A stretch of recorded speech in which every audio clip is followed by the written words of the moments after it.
શિક્ષણશાસ્ત્ર એટલે કે પેડાગોજીને લગતા પ્રશ્નોના ઉત્તરો નીચે મુજબ છે 181 જીવવિજ્ઞાન અભ્યાસની વૈજ્ઞાનિક પદ્ધતિ મુજબ આપેલ પૈકી કયા સોપાનનો અનુક્રમ સાચો છે બી અવલોકન અને સમસ્યાની ઓળખ પરિકલ્પના પરીક્ષણ અને પ્રયોગો તારણ કે નિયમ સમજૂતી વૈજ્ઞાનિક પદ્ધતિ હંમેશા અવલોકનથી શરૂ થાય છે ત્યારબાદ સમસ્યા નક્કી કરવામાં આવે છે તેના માટે એક કામચલાઉ અનુમાન એટલે કે પરિકલ્પના બાંધવામાં આવે છે પ્રયોગો દ્વારા તેની ચકાસણી થાય છે અને અંતે તારણ કાઢવામાં આવે છે 182 જીવવિજ્ઞાન અભ્યાસના ભાવનાત્મક અભિગમની યાદી નીચે પૈકી કયા વિકલ્પમાં સાચી છે સી વર્તનાત્મક અને ચરિત્ર નિર્માણ સમજૂતી ભાવનાત્મક અભિગમ વ્યક્તિના વલણો મૂલ્યો અને ચરિત્ર સાથે જોડાયેલ છે 183 વર્ગીકરણ વિદ્યા ભણાવવા માટે શિક્ષકે નીચે પૈકી કઈ પદ્ધતિ અપનાવવી શ્રેષ્ઠ ગણાય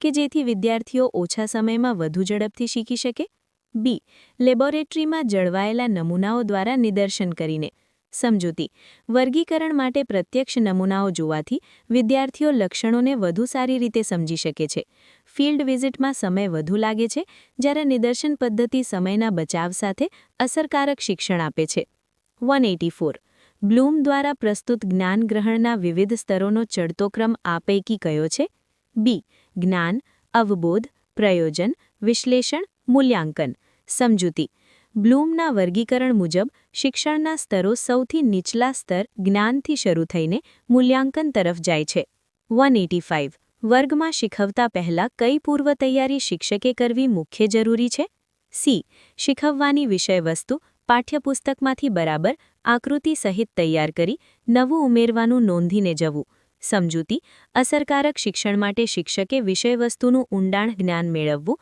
આકૃતિઓની તૈયારી કરવી અને પાઠ્યપુસ્તક ઉપરાંતની નવીન માહિતી એકઠી કરવી ખૂબ જ જરૂરી છે 186 જીવવિજ્ઞાનના શિક્ષકે બોર્ડ પર સફેદ તેમજ રંગીન ચોક પેનથી નામનિર્દેશયુક્ત આકૃતિઓ દોરે તે જરૂરિયાતને તમે કેટલું મહત્વ આપશો બી અત્યંત જરૂરી કારણ કે શિક્ષકને અનુસરીને વિદ્યાર્થીઓ પણ સાથે સાથે સરળતાથી આકૃતિઓ દોરી શકે સમજૂતી જીવવિજ્ઞાનમાં આકૃતિઓ સમજવી અને દોરવી મહત્વની છે જ્યારે શિક્ષક બોર્ડ પર આકૃતિ દોરે છે ત્યારે વિદ્યાર્થીઓ તેની પદ્ધતિ શીખે છે અને જટિલ આકૃતિઓ સરળતાથી સમજી શકે છે 187 સૌથી ઓછું ઉપયોગી અનાત્મલક્ષી પ્રશ્નો નીચે પૈકી કયા છે સી ઉત્તમ જવાબ પ્રકાર સમજૂતી અનાત્મલક્ષી પ્રશ્નોમાં બહુવિકલ્પી જોડકા અને સાચા ખોટા જેવા પ્રશ્નો વધારે સચોટ મૂલ્યાંકન કરવામાં મદદ કરે છે જ્યારે ઉત્તમ જવાબ પ્રકાર એટલે કે બેસ્ટ આન્સર પ્રકારના પ્રશ્નોમાં ઘણીવાર તર્કની ભિન્નતા જોવા મળે છે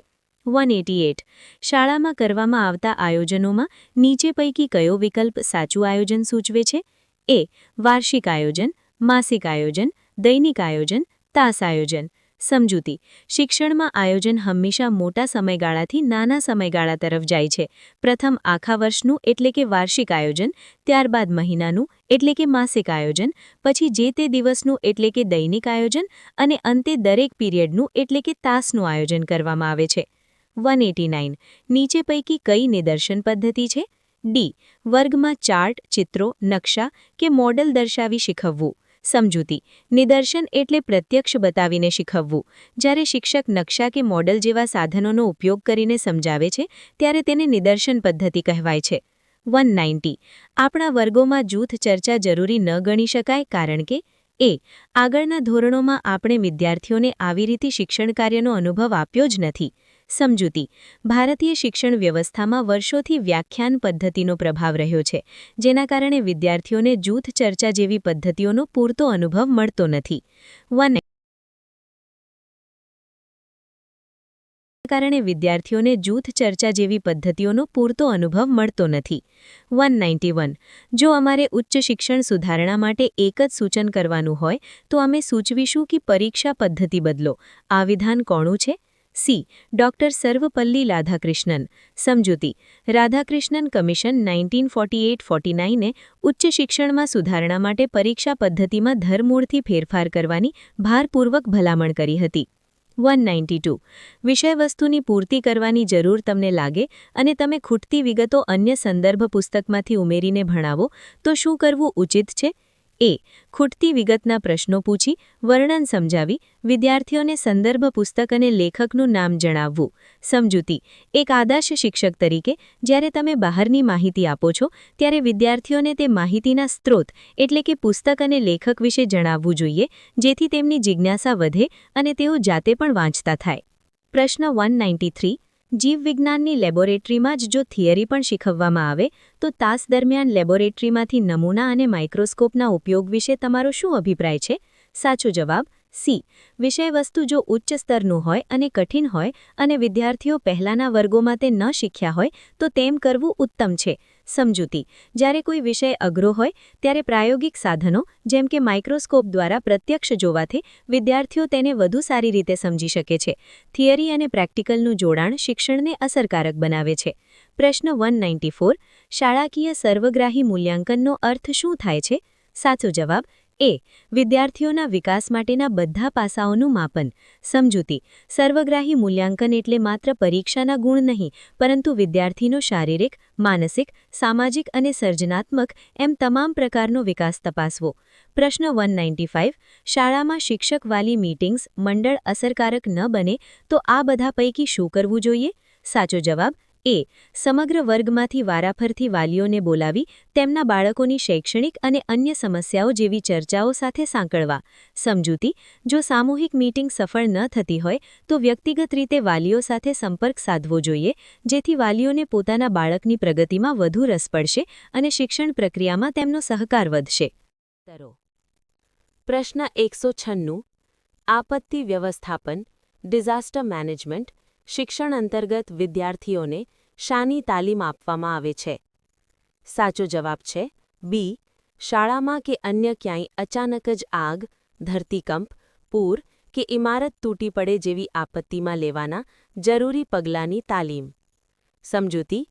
આપત્તિ વ્યવસ્થાપનનો મુખ્ય હેતુ કટોકટીના સમયે જાનમાલનું નુકસાન ઘટાડવા માટે તાત્કાલિક લેવાતા વ્યાવહારિક પગલાંઓનું જ્ઞાન આપવાનો છે. પ્રશ્ન 197. વિદ્યાર્થીઓને ઉદાહરણ તરફથી સંકલ્પના અને સિદ્ધિ તરફ લઈ જવું તે નીચે પૈકી કયો અભિગમ કહેવાશે? સાચો જવાબ છે એ. આગમન પદ્ધતિ. સમજૂતી.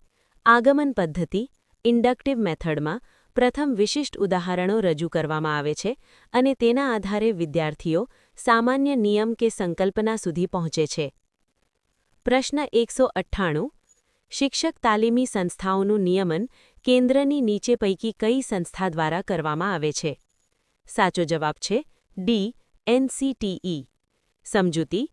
એનસીટીઈ એટલે કે national council for teacher education એ ભારતમાં શિક્ષક શિક્ષણના ધોરણો અને નિયમન માટેની મુખ્ય વૈધાનિક સંસ્થા છે. પ્રશ્ન 199. જીવવિજ્ઞાન વિષયવસ્તુના પૃથક્કરણમાં કઈ બાબતનો સમાવેશ થતો નથી? સાચો જવાબ છે ડી. સ્વાધ્યાય. સમજૂતી. વિષયવસ્તુના પૃથક્કરણમાં ખ્યાલો, માહિતી અને સમજ જેવા તત્વોનો સમાવેશ થાય છે, જ્યારે સ્વાધ્યાય એ શીખેલા જ્ઞાનના દ્રઢીકરણ કે મૂલ્યાંકન માટે છે. પ્રશ્ન 200. જીવવિજ્ઞાન પ્રયોગશાળામાં છાપેલી પ્રયોગપોથીની મર્યાદા નીચેના પૈકી કઈ છે? સાચો જવાબ છે સી. પ્રયોગનું વર્ણન લાંબુ હોય તો તેને માટે ઘણીવાર પૂરતી જગ્યા મળતી નથી. સમજૂતી. છાપેલી પ્રયોગપોથીમાં ફોર્મેટ નિશ્ચિત હોવાથી જો કોઈ પ્રયોગમાં વધુ અવલોકનો કે લાંબુ લખાણ જરૂરી હોય તો વિદ્યાર્થીને જગ્યાની અછત વર્તાય છે, જે તેની એક વ્યાવહારિક મર્યાદા છે. આ પ્રશ્નોના ઉત્તર dash dash dash dash dash dash. પ્રશ્નોના